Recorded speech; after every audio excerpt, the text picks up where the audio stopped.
저는 도마가 예수 그리스도를 이제 믿고 그리고 나의 주시며 나의 하나님이십니다 라고 고백한 그 고백이 얼마나 위대한 고백인지 모르겠어요. 제가 볼 때는 이건 뭐 성경의 가장 위대한 고백이 아닌가 이런 생각이 들어요. 자, 나의 주님이시죠?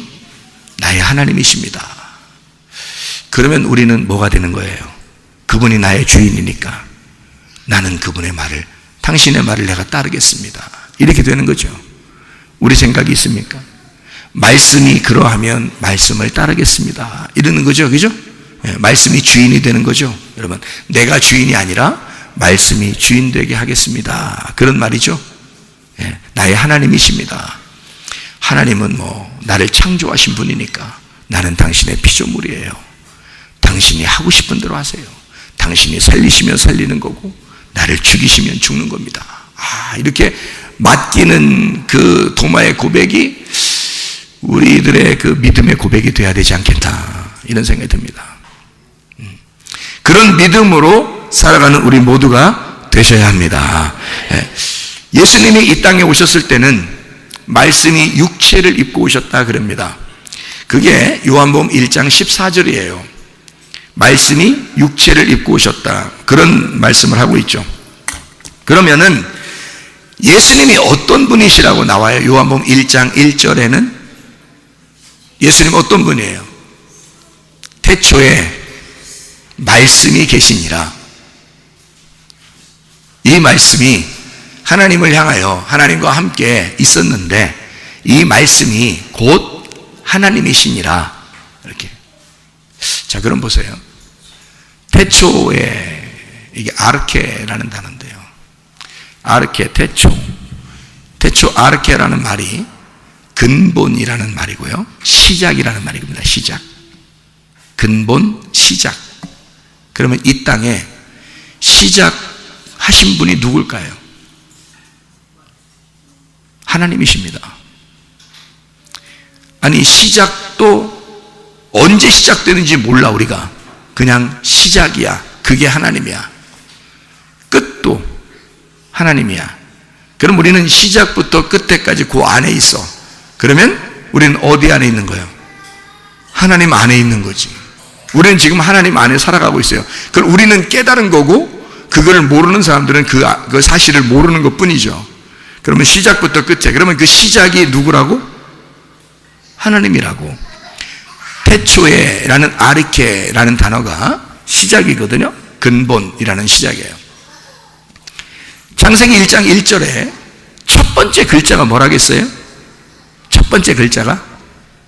창세기 1장 1절에 첫 번째 글자가 뭐라고 했어요? 베레시트라고 했어요. 베레시트. 베레시트가 어떤 단어라고요? 베레시트가 태초입니다. 태초. 그러니까 이게 시작. 그러니까 베레시트가 시작한 거야. 베레시트가 있으면 시작이야. 베레시트가 시작이야. 시작은 베레시트야. 그럼 이게 신약에서는 뭐라고? 아르케라고. 아르케가 태초라고 한 건데요. 자, 베레시트가 아르케고, 아르케 베레시트가 시작이에요. 그러면 그 전에는 시작이 있었겠어, 없었겠어요? 없어. 시작이 없어. 시작부터 시작이잖아, 여러분. 여러분, 시작부터 시작이잖아요. 그러면 그 전에는 없었던 거야. 그러면 잘 들어요. 제가 얘기하는 거 잘 들어야 돼요. 너무 잘 들으려고 하다가 긴장해서 놓친대요. 어떤 사람이. 잘 들어봐요. 태초, 시작, 이게요. 성경에서 말하는 뭐라고요? 그게 베레시트, 아르케, 그게 뭐라고요? 태초에 뭐만 있다고요? 말씀만 있다고. 그러면 말씀이 뭐인 거예요? 태초인 거지. 말씀이 시작인 거지. 그렇죠? 말씀이 그냥 존재했단 말이에요. 그러니까 그분은 스스로 있는 분이야. 그걸 말씀이라 그래요. 스스로 계신 하나님, 스스로 계신 하나님을 뭐 다른 말로 설명을 할 수가 없으니까 그냥 시작 이렇게 한 거예요. 창세기 1장 1절에도 시작 이렇게 한 거고, 요한복음 1장 1절에도 시작 이렇게 한 거예요. 뭐 다른 말로 설명이 안 되니까. 너희들이 하나님을 알아? 몰라. 하나님을 모르는데 하나님 모르는 아이들한테 뭔 얘기를 하겠어. 그러니까 하나님을 뭐라고 표현하냐면 내가 시작해서 니네가 시작된 거야. 그래서 내가 시작이야. 내가 시작 그러니까 시작됐다. 그러니까 그 시작이 뭐라고? 하나님. 그 시작은 말씀이라고. 그렇죠? 그러니까 태초에 시작에 근본에 뭐만 있었다고? 말씀만 있었다고. 그 말씀이 그거라고, 시작이라고. 그 말씀이 없었으면 시작이 안 되니까. 무슨 말인지 알겠어요? 말씀이 시작이야. 그래서 말씀이 시작이니까 그게 누구예요? 하나님이지. 그가 하나님이라고. 그래서 말씀이 하나님이고 그가 시작이란 말이에요. 그 시작인 말씀이 뭘 입고 왔다고? 육신을 입고 왔다고. 육체를 입고 왔다고. 그게 요한복음 1장 14절의 말씀이에요. 요한복음 1장 14절의 말씀이 육신으로 거하심에, 그랬죠? 그 육신으로 거하시는 게 그 육신이 누구예요? 마리아라고 했죠? 마리아 뱃속에 태어났잖아요. 그 마리아 뱃속에 태어났는데 마리아 뱃속에서 마리아하고 좀 섞였어, 안 섞였어요? 섞였겠어, 안 섞였겠어? 안 섞여야지 맞지. 안 섞여야 맞지. 예수님이 뭐라고 했어요? 말씀이라고 했잖아. 말씀. 예, 말씀이라고 했잖아요.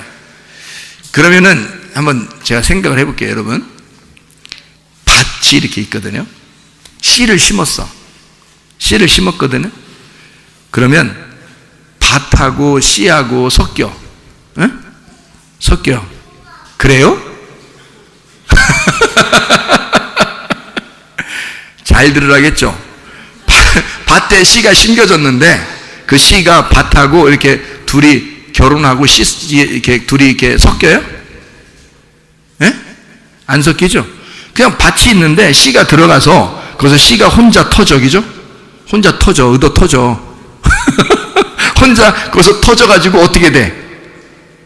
예, 싹이 나고 잎이 피고 나무를 이렇게 올라와서 열매를 맺는 거거든요.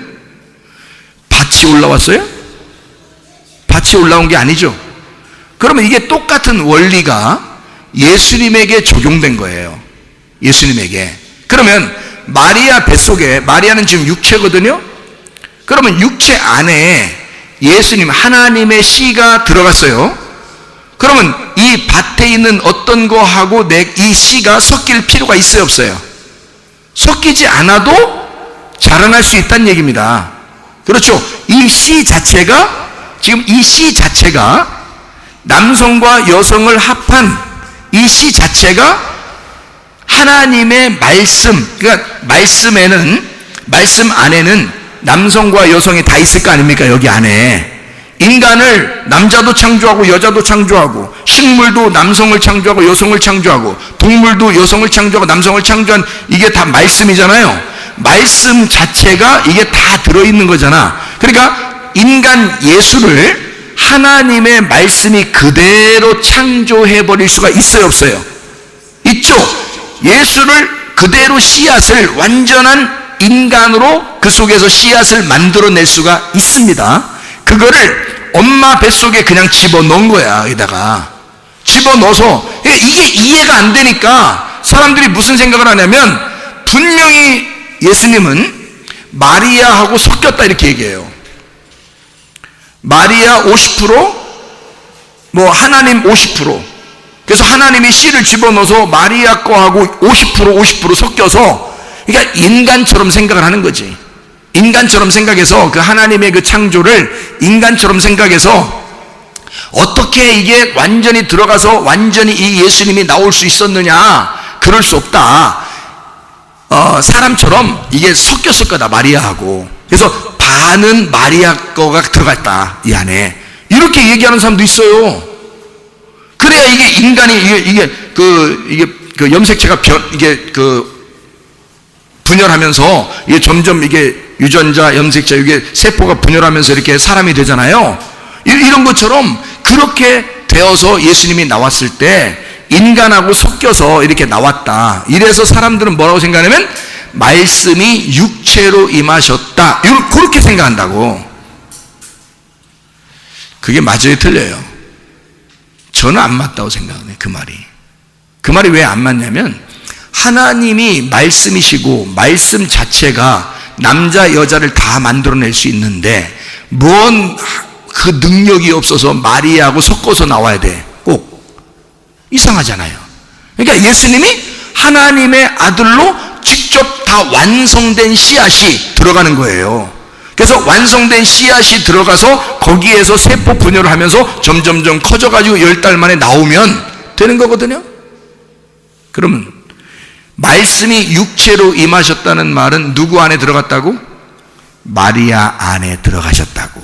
그러면 말씀이 마리아 안에 들어갔을 때 말씀과 육체가 하나가 된 거죠, 이렇게. 그렇죠? 그러면 성경 요한복음 1장 14절의 말씀이 이루어지는 거예요. 말씀이 육체 안에 거하셨다. 그렇게 되죠? 그러면 이 누가 구원을 받는 거예요? 말씀이 육체 안에 거하시면 누가 구원받아요? 마리아가 구원받는 거죠. 예수님은 구원자요. 마리아는 구원자가 아닙니다. 마리아도 구원을 받아야 될 사람이란 말이에요. 그러니까 구원이라는 성령의 씨가 마리아 뱃속에 들어가면 마리아가 구원을 받는 거예요. 이해가 되겠죠? 예. 그러면 여기에서 나올 때 어떻게 나왔을까? 나올 때. 예? 나올 때 어떻게 나와? 10달 만에 이제 나왔어. 예수님이 막 어떻게든지 나왔어. 예? 나오는 걸 누가 결정한다고? 아기가 결정한다고. 아기가 결정해서 10달이 찼구나. 예?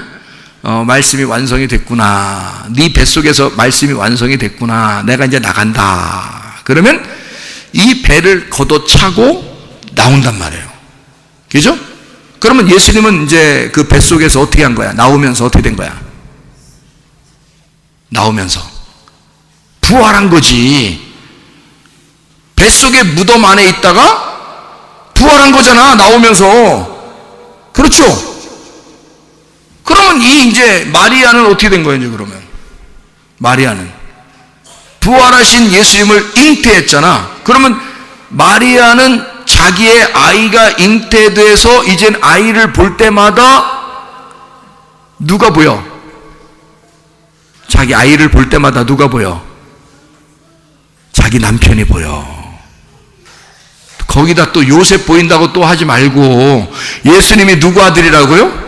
하나님 아들이라고. 그러니까 아들이 잉태되자마자 남편이 늘 생각나고 남편이 늘 보여. 그러니까 아들을 볼 때 누구 닮은 것 같아? 아버지 닮은 것 같아. 에? 아버지가 누구야? 성령님이야. 성령님이 아버지야. 그래서 이 아들을 볼 때마다 성령님이 보이는 거예요. 아들을 볼 때마다 성령님 닮았네 이러는 거죠. 하나님 닮았네. 아들을 볼 때마다. 그래서 이 여자는 드디어 이 아들과 함께 아들을 볼 때마다 하나님을 발견하게 되는 거죠. 이해가 되죠? 자, 여러분에게 속에 하나님 말씀이 심어지면 이 열매가 맺혀 이게 나오게 되면요, 아이가 하나님의 아들이 여러분 속에서 잉태가 되면 그때부터 누가 이제 늘 이게 그리워져야 돼. 이 아들이, 하나님의 아들이 남편이구나. 이 하나님의 아들이 나의 남편 하나님이구나 라고 하는 것을 늘 느껴져야 되는 거죠. 그러니까 하나님의 아들 예수는 나의 남편인 거야. 무슨 말인지 알겠어요? 그러면 마리아가 나야. 그럼 나라고 해. 그럼 나인데 하나님 말씀이 들어왔어. 이 말씀은 불완전해서 나와 함께 섞이는 게 아니야. 말씀은 그대로 들어와서 이게 하나님의 아들이 내 속에서 잉태가 됐어. 그리고 출산했어요. 그러면 나는 아들을 낳은 자야. 그럼 그 말씀을 통해서 나는 누구를 항상 바라봐? 내 남편을 바라본단 말이에요. 그죠? 말씀이 내 남편 거고 이 말씀이 남편을 닮았네. 하나님을 닮았네. 이해가 되죠? 그러니까 늘 우리는 하나님의 아들을 통해서 그 말씀을 통해서 하나님을 그리워하게 된단 말이에요. 이해가 되겠죠? 이게 씨가 심겨지는 것을 통해서 보니까 이해가 돼요. 자, 그러면은 예수님이 출산해서 나오면 마리아하고 섞였으면 육체일 거고, 마리아하고 섞이지 않았으면 하나님의 몸일 겁니다. 그죠? 그러면 이게 우리 같은 더러운 육체겠어요? 하나님의 몸이겠어요? 예? 하나님의 몸이겠죠? 우리 같이 더러운 육체는 어떻게 해야 돼요? 우리 같은 더러운 육체는 어떻게 될 것 같아요, 여러분? 여러분 생각할 때 그냥 하늘나라 올라갈 것 같아요? 아니면 하나님이 니네는 못 올라오니까 바꿔서 올라갈 것 같아요? 바꿔서 올라간다고 써 있죠, 성경에. 바꿔서 올라간다. 우리 이 몸 그대로 안 가요, 여러분. 하나님의 천사처럼 다 바꿔서 데리고 간다고요. 왜? 이 몸은 땅에서 나온 몸이니까. 예수님은 어디서 온 몸이니까? 하늘에서 내려온 몸이니까. 예수님은 하나님의 아들, 하나님에게서 나온 몸이고, 우리는 이 땅에 있는 몸이란 말이에요. 그래서 땅에 있는 몸은 다 땅에 내려놓고 가야 돼요, 하늘로 올라갈 때. 근데 예수님은 하늘에서 내려온 몸이기 때문에 하늘로 직접 올라가는 거예요. 그 몸이 하나도 뼈도 꺾이지 아니하고 하나도 그대로 몸을 무덤에 넣어놨다가 그대로 부활하셔서 올라가는 거예요. 그래서 그 속에 흉터가 있는 거야, 이 상처가. 그래서 이 상처가, 이게 아직도 옆구리에 상처가 있고 손과 발에 상처가 있는 거예요. 그대로 우리에게 있는 모습 그대로 너희를 위해서 죽었다 하고 그거를 가지고 계신다고요, 우리한테. 그 예수님은 하나님의 몸이기 때문에, 그러니까 우리는 누굴 죽인 거야? 예수를 죽인 게 아니라 하나님을 죽인 거야. 그래서 사도행전 20장 28절에 하나님의 피가 흘려져서 교회가 세워졌다, 그렇게 말하는 거예요. 하나님의 피가 흘려져서 우리의 교회를 세웠다, 이렇게 사도행전 20장 28절에 말하는 겁니다. 예수님이 흘린 피인데 그게 하나님의 피라는 거예요. 그러니까 하나님은 자기 피를 우리 예수님에게 집어넣어서 가지고 내려온 거죠. 생각해 보세요. 이 땅에 사는 사람들도 다 뭐 때문에 살아요? 속에 피 때문에 살아요. 피가 생명이니까. 이 땅의 사람들도. 이 땅의 사람의 피를 만드신 하나님이 자기 아들에게는 피를 안 주고 내려보냈겠어요? 하나님 아버지의 피를 그 속에다가 우리의 몸과 똑같이 만들어서 보낸단 말이에요. 그래서 그 피를 아버지의 피란 말이야. 그래서 성경에는 단어를 어떻게 썼냐면 아담을 뭐라고 썼다고요? 아담, 이렇게 썼다 그랬죠? 아담. 아라는 게 하나님이고 담이 뭐라고요? 피라고. 그래서 아담은 하나님의 피라고. 그러니까 인간을 만들고 그걸 하나님은 뭐라고 말하냐면 하나님의 피다. 너희들은 나의 생명이야, 이렇게 말하는 겁니다. 너희들은 나의 피고 너희들은 나의 생명이야 라고 말하는 거거든요. 자, 예수 그리스도가 이 땅에 오셨어요. 태어나셨습니다. 누구 몸으로 살아간다고요? 하나님의 몸으로 살아간다고요. 그래서 예수님은 육체를 입으시고 왔지만 육체는 아니란 말이에요. 자, 이해가 되겠어요? 육체를 입으시고 왔지만 육체는 아니란 말이에요. 다시 말하면 죄인을 입으시고 온 거지, 죄인의 옷을 입고 온 거지, 죄인은 아니란 말이에요. 그래서 예수님이 죽으신 건 잘못 죽으셨다고요. 그러니까 한마디로 말하면 내가 입고 있는 옷, 자, 내가 죄수 번호 1, 2, 3, 4번 최사무엘, 이게 이제 죄인이야, 사형당할 죄인이야. 근데 예수님이 오셔가지고 나보고 옷을 벗어라. 그래서 옷을 벗고 자기가 내 옷을 입는 거야. 그리고 나는 예수님의 옷을 대신 입는 거야. 그리고 예수님은 가서 사형을 당하신 거야. 당하실 때 어떻게 당하냐면 거기서 사형수 1, 2, 3, 4 죄인 최사무엘은 사형을 시키노라. 그러니까 그날 사형 당하는 거야. 주님 딱 사형 당하시고 내가 살아있단 말이에요, 나는. 근데 누구 옷을 입고 있어? 예수님 옷을 입고 있다고. 나는 이제 누구처럼 살아가야 돼? 죄인 최사무엘은 죽었다니까? 사형당했어요. 그래서 더 이상 이제는 없어. 최사무엘이 주민등록증도 말소됐어. 그러니까 최사무엘 갖다가 내 주민등록증 갖다가 또 어떤 사람에게 보여주면 돼, 안 돼? 안 돼. 아무리 나라고 보여줘도 안 믿어. 왜냐면 죽었으니까, 사형당했으니까. 이제 나는 누구 주민등록증으로 살아야 돼? 예수님 주민등록증으로 살아야 돼. 예수님의 옷을 입고 예수님의 주민등록증을 가지고 사람들한테 알려주고 그 주민등록증 번호를 외우고 있어야 돼요. 내가. 사람들은 내가 최사무엘이라는 사람이 죽었고 사람들은 예수가 살아있기 때문에 이 사람은 예수란 말이야 이제. 그러니까 최사무엘로 살아가서는 안 된다 더 이상. 그런 말이잖아요. 그죠? 여러분과 제가 그리스도인이 됐다는 것은 바로 이런 관계예요. 여러분, 예수가 죽었다는 것은 예수가 죄인이라 죽은 거예요? 네 옷을 입고 죽은 거 아니야. 그러면 너는 예수의 옷을 입고 살아야지. 네가 예수의 옷을 입고 사는 사람의 모습이냐 그 말이야. 너는 진짜 믿음으로 시작하여 믿음으로 살아가는 사람인가? 너는 예수의 주민등록증을 가지고 사는 사람인가? 누구한테 너의 이름을 소개할 때 예수라고 소개하는가? 너는 왜 네가 죽어야 할 육체의 이름을 가지고 그 옷을 입고 계속 살아가려고 하는가? 그건 이미 예수가 죽었는데. 근데 왜 너는 예수의 주민등록증으로 살아가려고 하지 않고 죽은 너의 이름으로 살아가려고 하느냐 이 말이요. 말이나 되는 소리입니까? 예수님은 육체로 죽으신 게 아니에요. 육체로 죽었다고 말하는 것은 육체를 입으시고 와서 육체를 죽이고 육체를 찢고 그 휘장을 찢는다는 것은 하나님의 그 성소와 지성소의 문을 연다는 얘기야.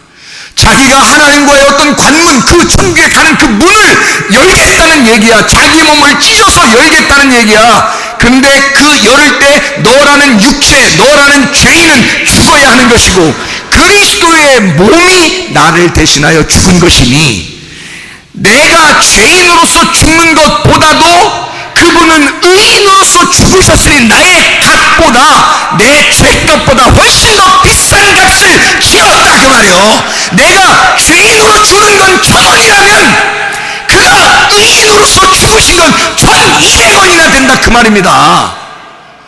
그렇게 죽으셨으니 누가 우리를 더 이상 정죄하겠느냐 그 말이요. 예수 그리스도가 나의 죄를 위해 죽으셨으니 죄인 아닌 몸으로 더 비싼 값을 치르고 죽으셨으니 우리를 더 이상 죄인이라고 취급하고 싶겠느냐가 말이야. 그렇지 않다. 우리를 끝까지 사랑하고야 말겠다고 결심하시는 분이다. 그러니 여러분, 더 이상 육체로 살지 말라는 거죠. 더 이상 죄인처럼 살지 말라는 거죠. 더 이상 하나님 앞에서 까불고 배반하고 배신하고 의리 안 지키고 그렇게 살지 말라는 거죠. 진짜 예수에게 의리를 지켜야지. 예수는 이 땅에 오셔서 하나님 아버지에게 의리를 지키신 분입니다. 그러면 여러분과 제가 예수의 옷을 입고 살아야 된다며? 그럼 교회에 대한 의리를 지키세요. 예수에 대한 의리를 지키세요. 말씀에 대한 의리를 지키세요. 그게 당연한 거 아니겠습니까? 그게 여러분의 믿음이고 그 믿음이 실천하는 믿음이 되어서 구원을 받게 한다는 거죠. 여러분이 가진 그 믿음이 온전해지려면 그 믿는다가 들어있어야 된다는 거예요. 여러분 안에 믿음으로 말씀을 안 받기 때문에 여러분에게 그 말씀이 유익하지 않다. 그냥 말씀은 말씀이요 나는 나고 내 생각대로 살겠습니다라고 여전히 생각하고 있으니 네가 죄인이면 네가 하나님을 대적하는 자요 너는 네가 하나님이라고 하니 하나님이 하나님 보고 너는 사탄이라고 말하는 거 아니겠느냐 이 말이야. 하나님은 그런 너를 사탄이라고 하지 않겠느냐가. 여러분 심각하지 않습니까? 진짜 믿음으로 산다는 것, 시작부터 끝에까지 의리를 지켜야 된다는 거, 변함없이 믿는다는 거. 예수 그리스도가 나 때문에 죽으셨지 예수가 죄인이기 때문에 죽었느냐 그 말이에요. 생각을 해보세요. 그가 육체로 죽으셨나요? 그의 죽으심은 몸으로 죽으신 거라고요. 내가 육체인데, 나는 죽을 육체인데, 그래서 사르크스는 육체라 그랬죠. 소마는 몸이라 그랬습니다. 그리스도의 몸은 거룩하신데 죽으신 거야. 나는 육체이고 사르크스인데 죽어야 마땅한 자인데 근데 안 죽어. 계속 육체대로 산다는 거지. 뭐 하는 짓인지 모르겠죠. 그리스도는 하나님의 몸인데 하나님의 몸을 이 땅에 와서 십자가에 못 박혀 죽으면서 내가 하나님의 피를 흘리노라. 아버지의 피를, 내가 받은 아버지의 피를 너희를 위하여 땅에 적신다. 그래서 너희의 육체를 몸으로 바꾸려고 한다. 그리스도의 몸으로 바꾸려고 한다. 그게 고린도전서 3장 16, 17절, 고린도전서 6장 19, 20절의 말씀이에요. 너희 몸은 하나님의 성전인 것을 알지 못하느냐.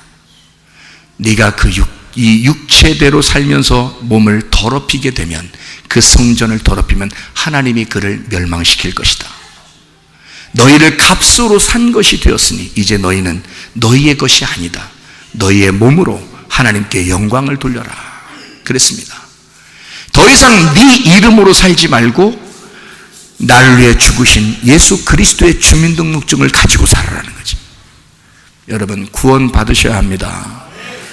은혜 받으셔야 합니다. 믿음의 의리를 지키셔야 합니다. 그렇게 살아가는 거예요, 우리가. 그게 진짜 믿음이기 때문이에요.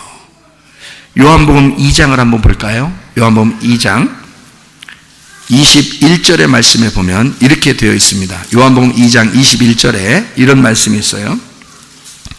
그러나 예수는 성전된 자기 육체를 가리켜 말씀하신 것이라. 3일 동안에 일으키리라 라고 20절에 해놓고 21절에 예수는 성전된 자기 육체를 가리켜 말씀하신 것이라 라고 되어 있는데, 이것은 번역상의 오류입니다. 잘못 쓴 거예요. 한국말로. 여기에는 사실은 소마입니다. 몸. 여기서는 예수는 성전된 자기 몸을 가리켜 말씀하신 것이다. 이렇게 되어 있습니다. 한마디로 말하면 주님 자체가 죄인이라는 건 아니에요. 예수님 자체가 죄인이 아니라 죄인의 몸을 입으신 거죠. 결국 누가 죽게 하는 것을 자기가 죽은 거예요? 철저한 죄인들을 위해서 자기가 하나님의 몸으로 죽지 않아도 될 그 거룩한 몸을 죽으셨다는 말입니다. 그 채찍에 맞으시고 우리 같은 가시면류관을 뒤집어 쓰시고 죽으신 거예요. 그러면 이걸 왜 이렇게 죽으실 수밖에 없는 그런 분이 되셨느냐? 이분이 나를 너무 사랑하기 때문입니다. 나를 너무 사랑하기 때문이에요. 예수님의 채찍에 맞으심으로 우리는 나음을 얻은 거예요. 주님의 죄악을 담당해 주셔서 우리를 평화롭게 하고 우리의 허물을 다 용서해 주시고 우리로 하여금 구원받게 하는 것이 하나님의 뜻이기 때문입니다. 여러분, 하나님의 그 큰 사랑을 가지고 살아가셔야 합니다. 이게 진짜 우리들은 예수를 깊이 생각하게 되면요, 주님의 은혜로밖에 생각할 수가 없어요. 주님의 은혜로 살아갈 수밖에 없는 사람들, 진짜 주님의 은혜의 사람들. 그래서 너희가 그 은혜를 인하여 믿음으로 말미암아 구원 얻었나니 이것이 너희에게서 난 것이 아니오. 자, 너희에게서 난 것은 땅에서 난 거잖아요. 하늘에서 오신 거, 위에서 오신 거, 그 베레시트, 그 말씀, 하나님 그 시작이 우리에게 오셔서 너희에게서 난 것이 아니오. 오직 그리스도에게서 나셔서 우리를 자랑하지 못하도록 하나님 안에서 믿음으로 살도록 오직 의리를 지키고 약속을 지키고 그 언약을 우리에게 끝까지 지키신 그 믿음으로 살아가도록 만드시는 분이 바로 예수님이십니다. 그런 예수님 안에서 여러분, 우리는 건강하셔야 돼요. 그런 예수님 안에서 우리는 행복하셔야 돼요. 그런 예수님 안에서 우리는 기뻐야 돼요. 그런 예수님 안에서 우리는 안전해야 돼요. 그런 예수님 안에서 우리는 복의 사람들이 되셔야 합니다. 보지 못하고 믿는 자들이 더 복되다 할 때 그 복이 행복입니다. 행복, 마태복음 5장에 보면 복 있는 사람은 심령이 가난해진다 그런 말 있죠. 복 있는 사람은 의에 줄이고 목마르게 된다 그런 말 있죠. 복 있는 사람은 화평하게 된다 그런 말이 있죠. 이게 복받은 사람이란 말이에요. 보지 못하고 믿는 자는 복받은 사람이다. 복받은 사람은 보지 못하고 믿게 된대요. 그게 복받은 사람이래요. 그게 행복한 사람이라는 겁니다. 여러분, 저는 아무것도 안 보여도 말씀이 믿어져. 그 말씀이 믿어지는 그 믿음으로 내가 살아갈 수 있다는 게 복이란 말이에요. 그게 진짜 복이라는 거예요. 여러분, 그렇게 믿어지시면 그게 여러분에게 복받았다. 너 정말 행복한 사람이구나 라고 주님이 말씀하신다 그 말이에요. 그러니까 우리는 다 행복한 사람들이 되시라고, 건강한 사람이 되시라고, 축복받은 사람이 되시라고. 왜? 하나님이 그걸 원해. 하나님이 그걸 원하신다고. 우리한테 기쁨으로 사는 걸 원하신다고, 행복하게 사는 걸 원하신다고. 하나님이 그걸 원하신다고. 부모는 내가 고생해도 좋으니 너는 고생 안 하고 행복하게만 살았으면 좋겠어 라고 생각하는 게 그게 부모예요. 그게 부모라고요. 그냥 네가 행복하고 네가 웃고 그냥 그게 좋아. 그냥 자녀가 그냥 웃으면 뭐 때문에 좋아하는지도 모르지만 행복해. 부모가 그래요, 안 그래요? 부모님들 그렇죠. 애들이 좋아하면 이상하게 뭐 때문에 좋아하는지도 모르는데 어쨌든 그냥 좋아. 부모가 제가 저렇게 행복해 하는구나, 제가 저렇게 좋아하는구나 하면 그냥 좋아요. 근데 막 자녀가 막 힘들어해요. 그러면 부모가 어때요? 마음이 또 왜 그래 꼭 물어보고 싶어요. 왜 꼭 물어보고 싶어요? 내가 어떻게 좀 해결해 줄 수 있는 게 있나 하고 물어보고 싶어서 그런 거야. 그렇죠? 그냥 듣고서 계속 고생하게 만들려고 듣는 거 아니에요. 자꾸 물어보고 그러는 거는 내가 어떻게 해결해 줄 수 있는 게 있나 하고 찾는 거야. 그렇죠? 그게 부모 마음이야. 이해가 되죠? 하나님 아버지가 자기 아들을 자기 몸을 입혀서 보냈어요. 그러면 그분이 죽으시면서 과연 우리를 어떻게 생각하실까? 나는 너희들이 행복했으면 좋겠다. 나는 너희들이 건강했으면 좋겠다. 나는 너희들이 항상 웃었으면 좋겠다. 그리고 늘 나한테 얘기했으면 좋겠다. 그리고 항상 감사했으면 좋겠다. 그게 항상 기뻐하라, 쉬지 말고 기도하라, 범사에 감사하란 말이에요. 그게 아버지의 뜻이라는 거야. 그게 얼마나 행복하고 좋겠어요. 항상 기뻐하고 쉬지 말고 기도하고 범사에 감사하라. 이는 너희를 향하신 하나님의 뜻이니라. 여러분, 이렇게 건강하시고 행복하고 안전하고 평안한 그런 여러분 모두가 되시기를 바랍니다. 기도하겠습니다. 하나님 아버지, 사랑과 은혜를 감사를 드립니다. 아버지, 우리에게 우리가 기뻐했으면 좋겠고, 우리가 행복했으면 좋겠고, 우리가 건강했으면 좋겠고, 우리가 즐거웠으면 좋겠고, 우리가 안전했으면 좋겠어서 우리 예수 하나님의 아들을 이 땅에 보내시고 죽지 않아도 될 그 아들을 죽임으로써 죽을 수밖에 없는 우리들을 이렇게 구원하시고 살게 하셨음을 감사를 드립니다. 하나님, 우리가 주님의 은혜에 감격하여 주님의 뜻대로 살아가기를 원하오니 항상 기뻐하게 해주시고 쉬지 않고 기도하게 해주시고 범사에 감사하게 하셔서 주님과 동행하다가 주님 만나게 도와 주시옵소서. 예수 그리스도 존귀하신 이름 받들어 기도 올리옵나이다. 아멘.